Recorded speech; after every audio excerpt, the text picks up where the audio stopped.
여기 아시아를 이끌던 한 나라가 있었습니다. 그들의 자부심은 확고했고 내일은 언제나 그들의 것이었습니다. 하지만 현실은 모든 것을 뒤바꾸어 놓았죠.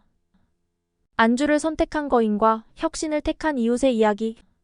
10년차 베테랑 PD가 직접 마주한 충격적인 현장을 지금 전해드리도록 하겠습니다. 그 전에 잠깐 1초 만에 누를 수 있는 좋아요 버튼을 꾹 눌러주시면 영상 제작에 큰 힘이 됩니다. 그럼 바로 사연 시작하겠습니다. 안녕하세요. 저는 NHK 글로벌 다큐멘터리부 PD 야마모토 리카라고 합니다. 지난 10년간 세계 각국의 경제와 문화를 취재해왔는데 이상하게도 가장 가까운 나라인 한국만큼은 직접 취재해본 적이 없었습니다. 물론 개인적으로 한국 드라마를 즐겨보고 K-팝도 종종 듣곤 했지만 방송인으로서 한국을 진지하게 바라본 적은 없었던 것 같아요.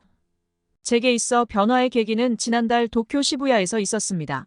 취재 중 우연히 만난 10대 청소년들이 한국의 최신 유행을 이야기하며 눈을 반짝이던 모습이 인상적이었죠.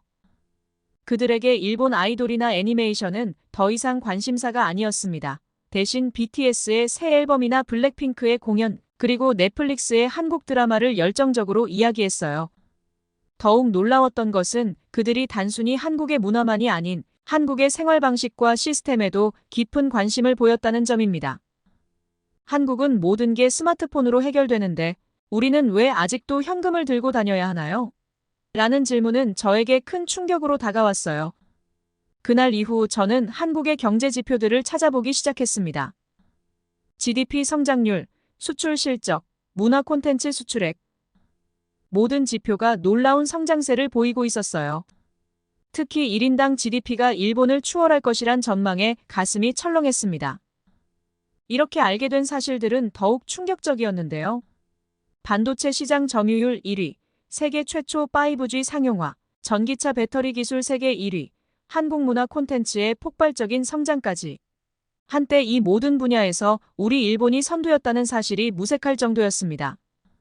인상 깊었던 것은 세계 경제 포럼이 발표한 디지털 경쟁력 순위였어요. 한국은 계속 순위가 상승하는 반면 일본은 하락세를 면치 못하고 있었죠.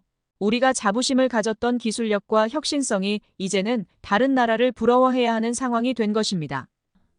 우리 일본은 언제부터 이렇게 뒤처지게 된 걸까요? 한때 아시아의 선두주자였던 일본이 이제는 옆 나라의 발전상을 부러워하게 될 줄은 상상도 못했습니다. 지난주 도쿄의 한 카페에서 만난 젊은 직장인의 말이 계속 귓가에 맴돕니다.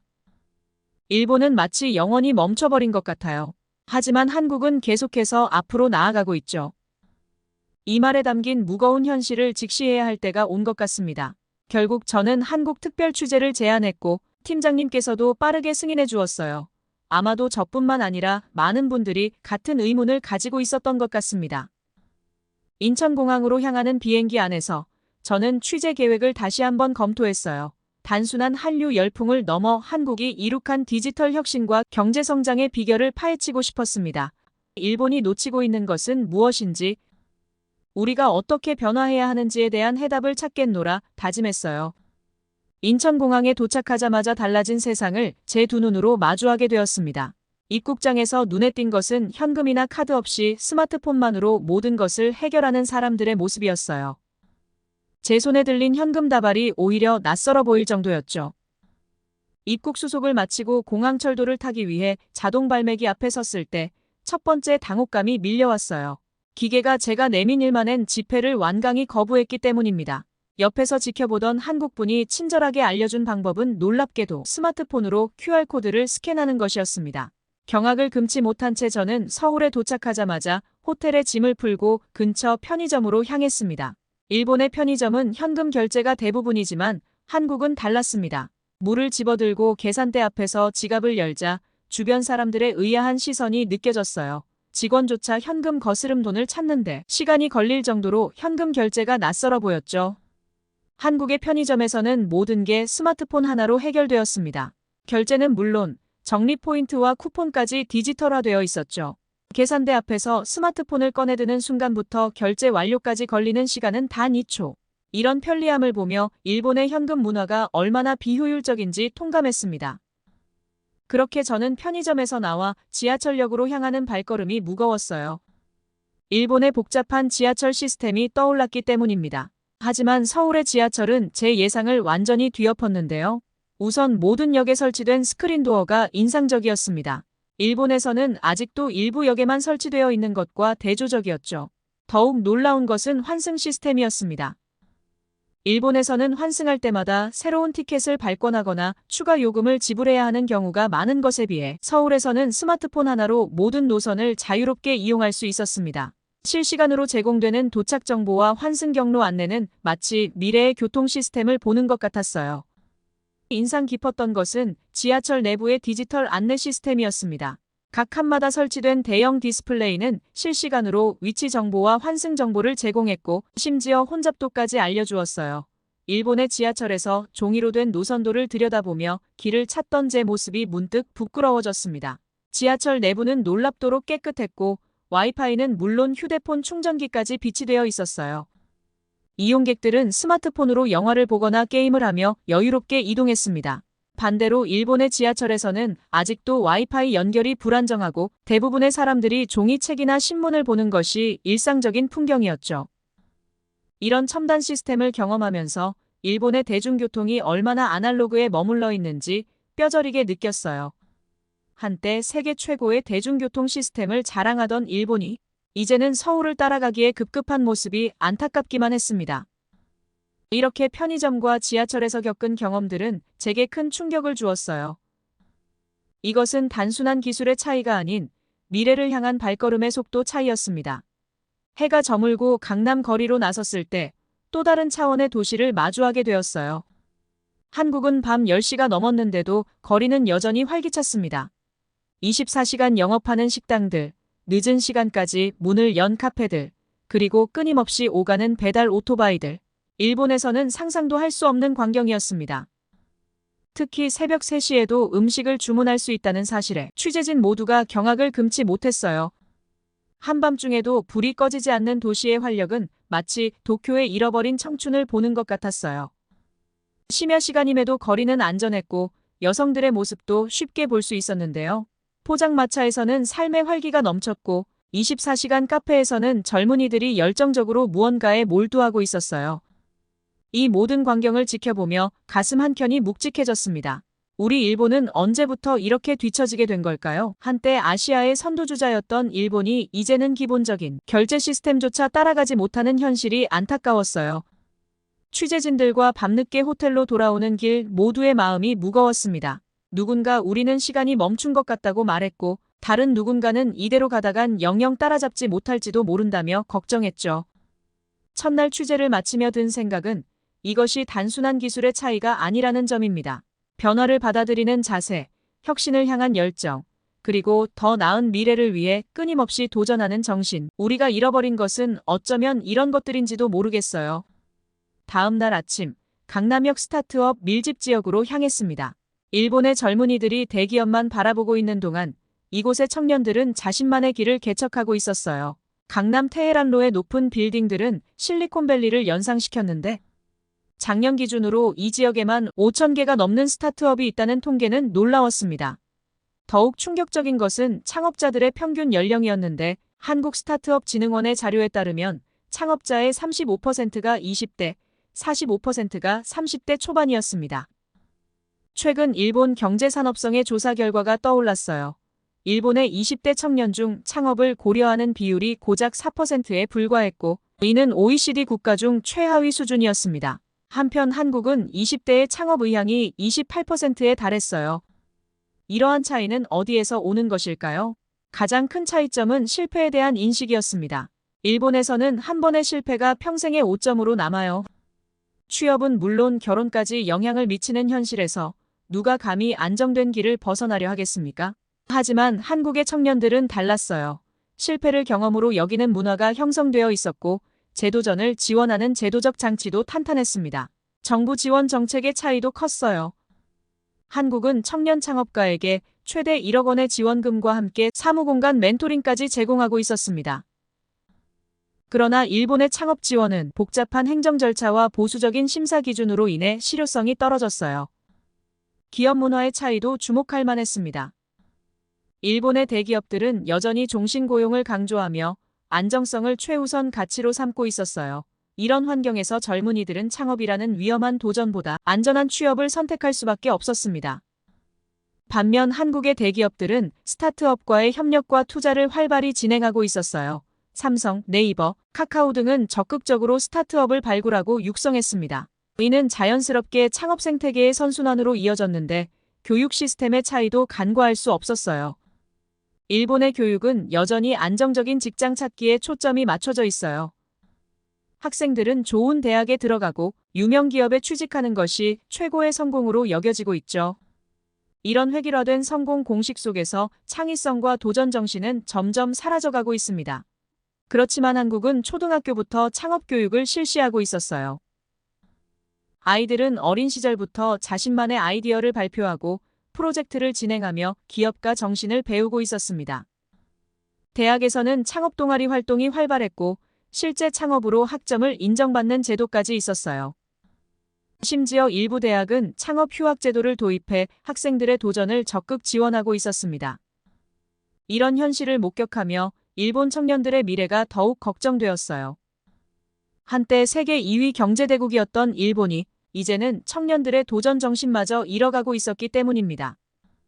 더욱 안타까운 것은 일본 청년들이 이러한 현실에 순응하고 있다는 점이었어요.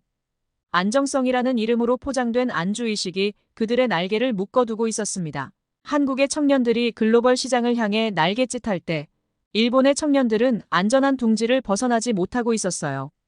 실리콘밸리, 유럽, 동남아시아를 누비며 시장을 개척하는 한국의 젊은 창업가들을 보며 일본의 청년들이 떠올랐습니다. 해외 진출은커녕 국내 시장에서조차 도전을 주저하는 모습이 안타까웠어요. 변화는 시급합니다. 단순히 창업 지원금을 늘리는 것이 아닌 사회 전반의 인식 변화가 필요해요. 실패를 용인하고 도전을 장려하는 문화가 정착되어야 합니다. 교육 현장부터 변화가 시작되어야 해요. 정답만을 요구하는 교육이 아닌 질문하고 도전하는 교육으로 바뀌어야 합니다. 그렇지 않으면 이 격차는 더욱 벌어질 것이고 결국 일본의 미래 경쟁력마저 잃게 될지도 모릅니다. 이미 많은 분야에서 한국에 뒤처지고 있는 현실이 이를 증명하고 있어요. 반도체, 전기차, 배터리 등 미래 산업에서 우리는 계속해서 순위가 밀려나고 있습니다. 우리는 지금이라도 청년들의 도전을 가로막는 장벽들을 하나씩 제거해 나가야 해요. 실패해도 다시 일어설 수 있는 사회 안전망을 만들고 창의적인 아이디어가 존중받는 문화를 만들어야 합니다. 그것이 바로 잃어버린 일본의 경쟁력을 되찾는 첫걸음이 될 것입니다. 서울 스타트업 현장을 취재하면서 점심시간이 다가왔습니다. 한 직원이 추천한 근처 유명 한식당을 가보기로 했지만 당일 예약은 불가능할 거라는 생각이 들었습니다. 그런데 놀랍게도 네이버 애플리케이션으로 실시간 예약이 가능했어요. 일본에서는 상상도 할 수 없는 일이었죠. 미슐랭 레스토랑부터 길거리 맛집까지 2천만 개가 넘는 식당 리뷰와 실시간 예약 시스템이 구축되어 있었습니다. 더구나 예약부터 결제, 리뷰 작성까지 하나의 플랫폼에서 모두 해결되는 점이 너무 부러웠어요. 취재 중에 필요한 각종 행정 서류를 발급받으면서 한국과 일본의 차이를 더욱 실감하게 되었는데요. 일본에서는 각종 증명서 하나를 받기 위해 관공서를 직접 방문하고 수많은 도장을 찍어야 했지만 한국의 현실은 달랐습니다. 스마트폰 하나로 모든 것이 해결되었어요. 한국의 행정 처리 속도는 일본의 3배가 넘는다는 통계를 접한 적이 있었는데 이제야 그 의미를 실감하게 되었습니다. 주민등록 등본 발급은 30초, 사업자 등록증 발급은 1시간, 법인 설립은 단 하루면 가능했습니다. 반면 일본은 각각 3일, 2주, 한 달 이상이 소요되는 현실이었죠. 특히 인상적이었던 것은 전자서명 제도였어요. 일본에서는 아직도 실인감 도장과 인감증명서가 필수지만 한국은 이미 2000년대 초반부터 전자서명을 법적으로 인정하고 있었어요. 덕분에 계약이나 각종 신청 절차가 간소화되어 있었습니다. 공공 데이터 개방과 활용도 큰 차이를 보였어요. 한국은 정부의 각종 데이터를 민간에 개방하여 새로운 서비스 개발을 장려하고 있었습니다. 덕분에 교통, 날씨, 부동산 등 다양한 분야에서 혁신적인 서비스들이 탄생하고 있었어요. 이런 차이가 발생한 근본적인 이유를 파헤치면서 더욱 뼈아픈 현실과 마주하게 되었습니다. 단순한 기술의 차이가 아닌 위기를 기회로 전환한 한국과 안주를 선택한 일본의 극명한 차이였어요. 한국은 1997년 IMF 외환위기라는 국가적 위기 상황에서 과감한 선택을 했습니다. 전자정부 추진위원회를 설립하고 행정 업무의 전면적인 디지털화를 시작했어요. 2001년에는 전자정부법을 제정하여 법적 기반까지 마련했습니다. 위기 속에서 미래를 준비한 것이죠. 일본은 잃어버린 20년 동안 변화의 기회를 놓쳤습니다. 버블 경제 붕괴 이후에도 기존의 아날로그 시스템을 고수했고 팩스와 도장 문화에 안주했어요. 충격적인 것은 2021년까지 디지털 전환을 총괄하는 정부 조직조차 없었다는 사실입니다. 최근 발표된 UN 전자정부 평가에서 한국은 3회 연속 세계 1위를 차지했지만 일본은 14위에 그쳤습니다. 더욱 충격적인 것은 행정 서비스의 디지털 화율 차이입니다. 한국이 98%를 달성했지만 일본은 고작 7.5%에 머물러 있어요. OECD 회원국 중 최하위 수준입니다. 코로나19 상황은 이러한 격차를 더욱 극명하게 보여줬는데 한국이 디지털 기술을 활용해 신속하게 재난지원금을 지급하고 방역체계를 구축할 때 일본은 수작업으로 서류를 처리하느라 막대한 시간과 비용을 낭비했습니다. 도쿄도의 경우 지원금 신청 서류 처리를 위해 공무원 400명을 추가 투입해야 했다는 사실은 일본의 현 주소를 적나라하게 보여줬어요. 더욱 안타까운 것은 일본의 관료주의적 문화입니다. 새로운 시스템을 도입하려면 최소 10개 이상의 부서 승인이 필요하고 한 부서라도 반대하면 전체 계획이 무산됩니다. 도장 문화에 익숙한 기성세대의 저항도 강해서 디지털 전환은 늘 후순위로 밀려나고 있어요. 세계경제포럼이 발표한 디지털 경쟁력 순위에서도 일본은 계속해서 순위가 하락하고 있습니다. 2023년 기준 28위로 아시아에서는 싱가포르, 한국, 중국에도 뒤처진 상황입니다. 이대로 가다간 선진국의 지위마저 위협받을 수 있다는 우려가 커지고 있어요. 행정 시스템의 현격한 차이를 실감한 후 잠시 여유를 찾아 한강공원으로 향했습니다. 주말 오후에 한강공원은 활기로 가득했습니다. 산책하는 어르신들, 피크닉을 즐기는 가족들, 러닝이나 라이딩을 즐기는 젊은이들로 북적였어요. 눈에 띈 것은 한강변을 따라 늘어선 편의시설이었습니다. 24시간 운영되는 편의점, 문화공연장, 자전거 대여소 등이 조화롭게 어우러져 있었어요. 일본의 공원들이 단순한 휴식 공간에 그치는 것과는 확연히 달랐습니다. 그렇게 길을 걷고 있는데 아파트 노래가 주변에서 심심찮게 들려왔어요. 요즘 아파트 노래가 정말 인기가 많구나 하는 생각이 들었죠. 최근 블랙핑크 로제와 브루노 마스의 협업곡 아파트가 빌보드 핫100 8위에 오르며 세계적 화제를 모으고 있다는 소식을 들었을 때 저는 한국을 한 번 더 부러워할 수밖에 없었습니다. 틱톡에서는 한국어 아파트 발음 따라하기가 전 세계적 트렌드가 되었고 뮤직비디오는 11일 만에 2억 뷰를 돌파했죠. 이 성공의 이면에는 치밀한 전략이 있었습니다. K-팝 아티스트들은 데뷔 전부터 영어 교육을 받고 해외 시장을 겨냥한 콘텐츠 제작 능력을 키웁니다. SNS 마케팅 전략도 세계 시장을 고려해 다국어로 진행되고 있었어요. 이와 대조적으로 2020년 일본의 대표 아이돌 그룹 아라시의 미국 진출 시도가 떠올랐습니다. 당시 아라시는 브루노 마스에게 70억 원을 지불하며 미국 진출용 곡을 의뢰했고 빌보드 1위를 할 경우 추가로 30억 원을 지급하겠다는 파격적인 제안까지 했습니다. 하지만 결과는 참담했어요. MTV와 GMA 출연이 예정되어 있었지만 취소되었고 미국 아이튠즈 차트 530위로 진입 후 곧바로 차트 아웃되었습니다. 브루노 마스는 이후 이 협업에 대해 언급조차 하지 않았고 미국 토크쇼에서 관련 질문을 받았을 때 불편한 기색을 감추지 못했다고 합니다. 이러한 차이는 단순한 우연이 아닙니다. K-팝은 체계적인 트레이닝 시스템과 글로벌 마케팅 전략으로 세계 시장을 공략하지만 일본의 아이돌 산업은 여전히 자국 시장에만 집중하고 있었어요. 실제로 일본 음악 시장의 90% 이상이 자국 음악이며 해외 진출에 대한 관심도 상대적으로 낮은 편입니다. 더욱 놀라운 것은 디지털 전환의 차이였습니다. K-팝 산업은 이미 2010년대 초반부터 유튜브와 SNS를 적극 활용하는데 일본은 여전히 CD 중심의 전통적인 음반 산업에 머물러 있었어요. 2022년 기준 일본 음악 시장에서 CD 판매가 차지하는 비중이 여전히 70%를 넘는다는 사실이 이를 잘 보여줍니다. 한국의 엔터테인먼트 기업들은 글로벌 시장에서 주목받는 성과를 이어가고 있습니다. 하이브는 미국 나스닥에 상장되었고 사우디아라비아의 K-팝 경영대회를 여는 등 세계화 전략을 가속화하고 있어요. 이에 반해 일본의 대형 연예 기획사들은 여전히 국내 시장 중심의 보수적인 경영을 이어가고 있습니다. 이런 현실을 마주하며 가슴 한켠이 무거워졌습니다. 한때 세계 문화를 선도하던 일본이 이제는 한국의 문화 산업을 부러워하는 처지가 된 것이 안타까웠어요. 한국의 문화적 성공을 목격한 후 마지막 취재지로 송도 스마트시티를 찾았는데요. 이곳은 한국이 그리는 미래의 모습을 한눈에 보여주는 곳이었어요. 도시 전체가 하나의 거대한 실험실처럼 느껴졌습니다. 특히 주목할 만한 것은 자율주행 버스 시범 운행 계획이었습니다. 레이더, 라이다, 카메라 등 첨단 센서를 활용해 주변 환경을 실시간으로 분석하는 기술이 눈에 띄었어요. 한국은 이미 도심 지역과 대중교통 밀집 구역에서 시범 운행을 준비하고 있었어요. 이는 교통 체증 해소와 대기오염 감소에도 큰 기여를 할 것으로 기대되고 있습니다. 현대자동차의 수소전기차 실증단지도 방문했는데요. 일본의 도요타가 수소차 개발에 주력하고 있지만 시장 반응은 한국이 앞서고 있었어요. 전기차 분야에서는 현대차가 테슬라에 이어 세계 2위 판매량을 기록하고 있다는 사실이 충격적이었습니다. 일본이 한국을 이길 수 있는 게 이제 무엇이 있을까를 생각하게 되더군요. 더욱 놀라운 것은 스마트시티 통합관제센터였어요. 도로, 교통, 통신, 에너지 등 도시의 모든 인프라가 하나로 통합되어 있었죠.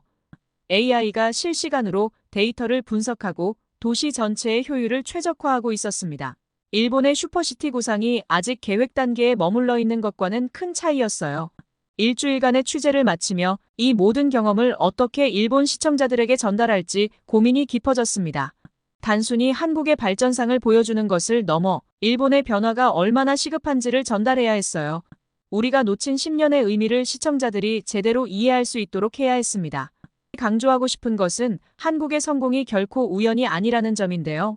IMF 위기 이후 과감한 구조조정과 디지털 전환, 청년들의 도전 정신, 그리고 정부의 적극적인 지원이 있었기에 가능한 일이었어요. 하지만 일본은 과거의 영광에 안주하며 변화의 시기를 놓쳐버렸죠. 귀국 후 첫 방송에서는 잃어버린 10년, 그리고 다가올 10년이라는 주제로 특집 다큐멘터리를 제작하려 합니다.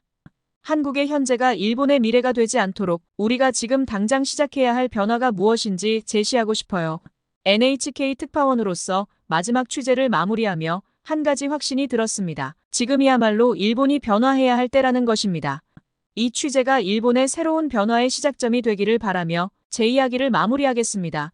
다음 특집에서는 이번 취재를 바탕으로 일본의 미래 전략을 더 깊이 있게 다루도록 하겠습니다. 모두 안녕히 계세요. 오늘의 사연 어떠셨나요?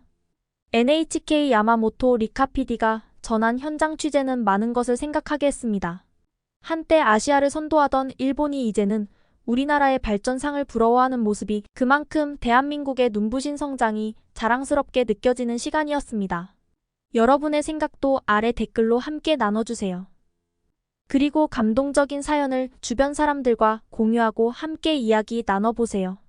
1초밖에 걸리지 않는 구독과 좋아요, 알림 설정은 영상 제작에 큰 힘이 됩니다. 지금까지 감동을 담아 여러분께 진심을 전하는 감동담기였습니다. 오늘 하루도 행복한 하루 보내세요.